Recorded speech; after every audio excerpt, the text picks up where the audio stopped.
Hey everyone, and welcome back. Today we are going to learn about the third command in data definition language, that is alter command. Why is alter used in SQL? Alter command is used to modify the structure of an existing database object. By now you must be clear what database object means. Let's see the syntax of alter command. It's very simple. We just have to mention alter table, the table name which we need to modify, and the action. What do you mean by action? Action can be commands like add column, modify existing column, dropping a column, renaming a column, and many more.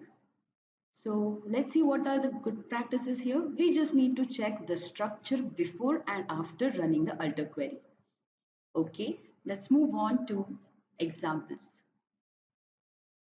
First example we have here is add a new column to a table.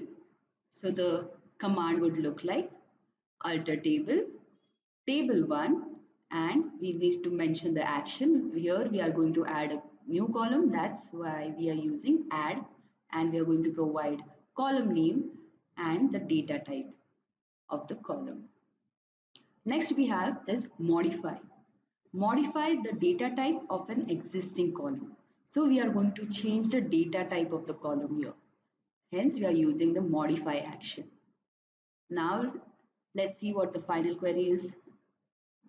Alter table, table 1, modify, column name and new data type. Let's see how to rename a column. It's very simple.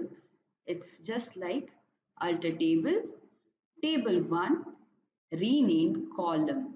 We need to mention rename column here. That is our action. And also from what column name to what column name.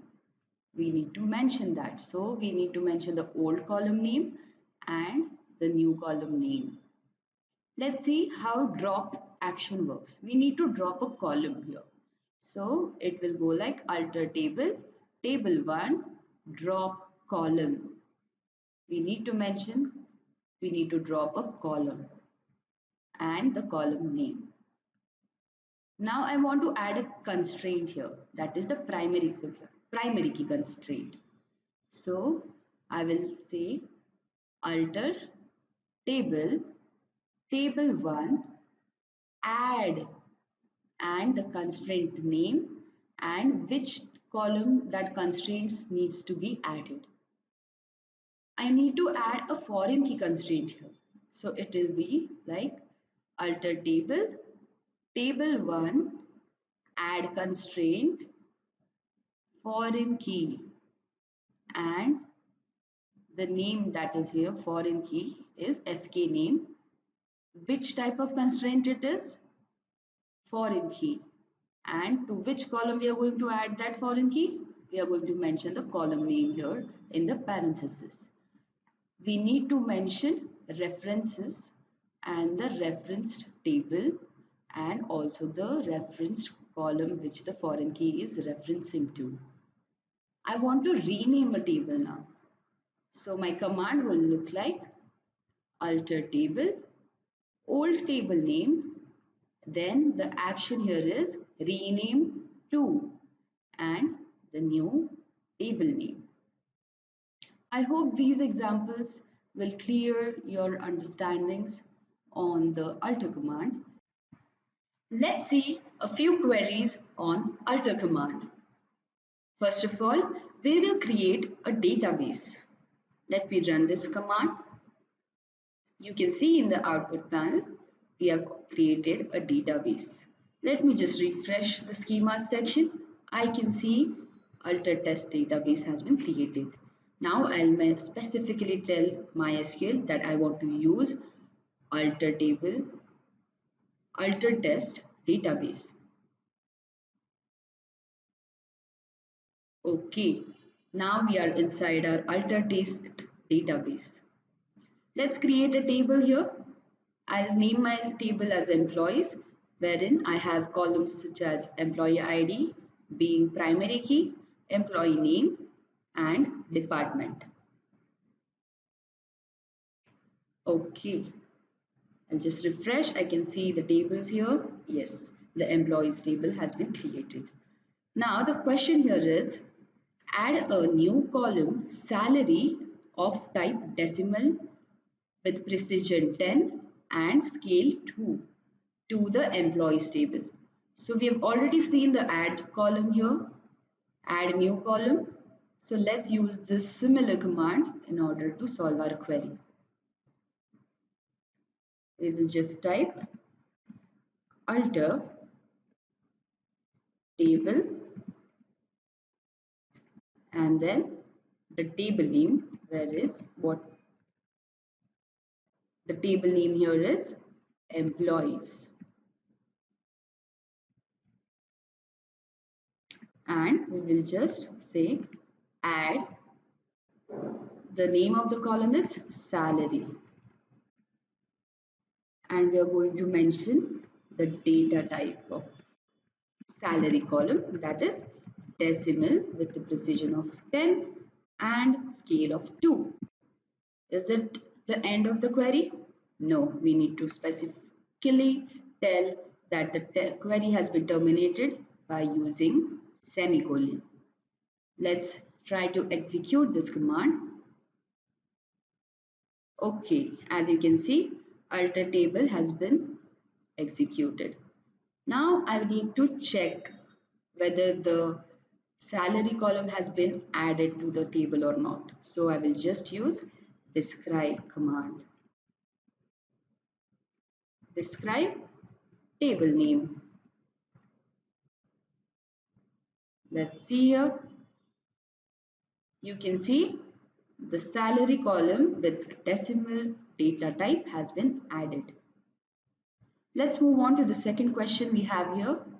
That is modify the data type of department column from varchar. Let's see what is the data type we've already mentioned for department. It's varchar 100. Now they are asking us to change it to varchar 150. So we need to mention the changes here. So we are just going to follow the same query, alter table, table name, that is employees again, and we are going to use modify, which is the action command here. Modify department, that is the column name, and we are going to mention the data type, varchar. The modified version is 150 length. Let's execute this command. Okay, we can see it has been successfully executed, and let's see the changes by using describe command.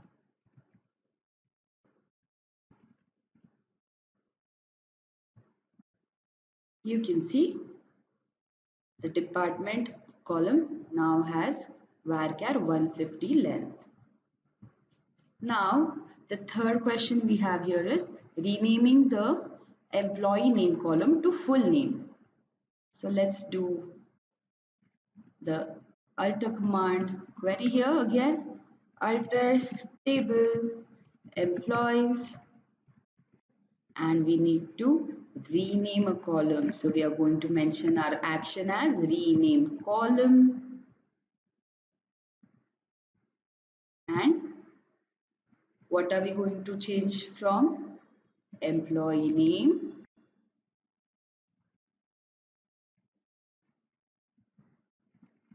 that is the old column name, to full name,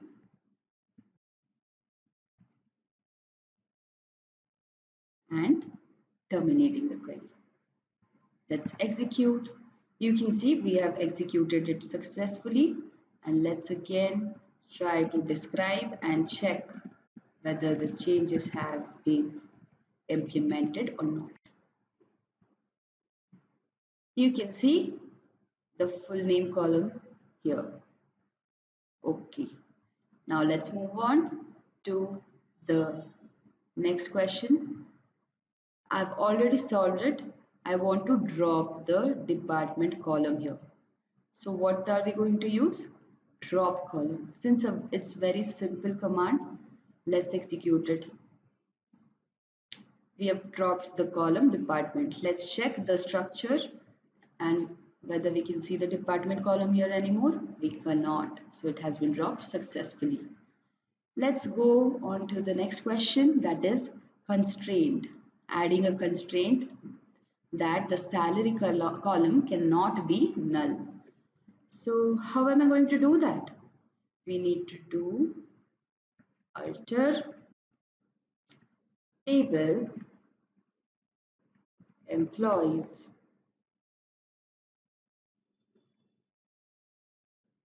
modify. We need to add a constraint here. Salary, which column it is? Salary, right? Decimal, since that is the data type of our salary column, and not null. That is the constraint. Let's execute it. Yes, it has been successfully modified. Now I will just check the structure again, and let's see. Yes, as you can see in the null column, it has been changed to no. No null values cannot be added. Okay, let's move on to the next question, that is rename the table employees to staff. Let's see how we are going to do that. Alter table employees, and we are going to use the action name, that is rename to, simply we are going to mention the new name of the table, that is staff. Now let's see the query here.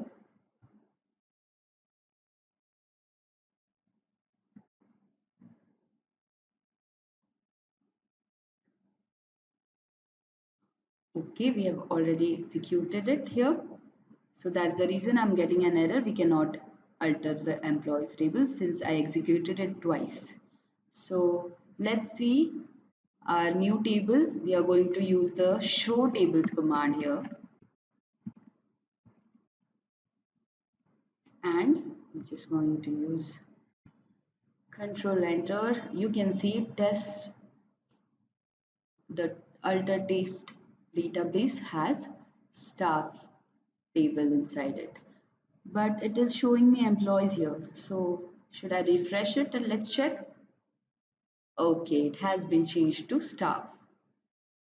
That's it for today's lecture, and I hope you have learned a lot about the alter command. Let's meet in the next one. Till then, subscribe to the channel, like this video and share as much as possible. Thank you.